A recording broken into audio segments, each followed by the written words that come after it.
قربانی کرنے والے اکثر کہا کہ او بھائی بہت اہم مسئلہ، اس کا کلپ بنا کے ابھی نہیں چلائے تو قربانی کے جانور کی جگہ تم کو کھڑا کر دوں گا۔ دیکھو آج کل ایک بہت بڑی کوتاہی ہو رہی ہے، اجتماعی قربانیوں میں لوگ نوٹ کما رہے ہیں۔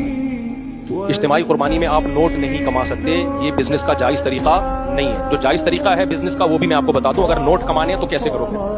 ہو یہ رہا ہے مسجد والے، مدرسے والے یا کوئی انڈیویجولی یا کوئی ادارہ کیا کرتا ہے، وہ کہتا ہے بھائی ہمارے ہاں اجتماعی قربانی ہو رہی ہے، سب لوگ حصہ لیں۔ ایک حصہ فار ایگزامپل 15,000 روپے کا ہے، اب سب سے 15,000 روپے لے لیے، لاکھوں کروڑوں روپے جمع ہو گئے، جانور لے کر آئے، گوشت ڈیوائڈ کیا، اب بچ گئے جی 10 لاکھ روپے۔ وہ 10 لاکھ بھی یا وہ مدرسے کا پروفٹ سمجھ لیا کہ یہ مدرسے کا کیا ہے، پروفٹ ہے، یہ جائز نہیں ہے۔ وہ 10 لاکھ روپے آپ کو سب میں کو ڈیوائڈ کرنے پڑیں گے، واپس کرنے پڑیں گے وہ مدرسے کا پروفٹ، کیونکہ اگر آپ مدرسے کا وکیل بن کے اجتماعی قربانی کر رہے ہیں تو مدرسہ پروفٹ اگر رکھ رہا ہے تو اس کا مطلب مدرسہ بزنس کر رہا ہے، تو قانونی ادارہ بھی ایک شخص واحد شخص کی طرح ہوتا ہے، جس کو شخص قانونی کہتے ہیں۔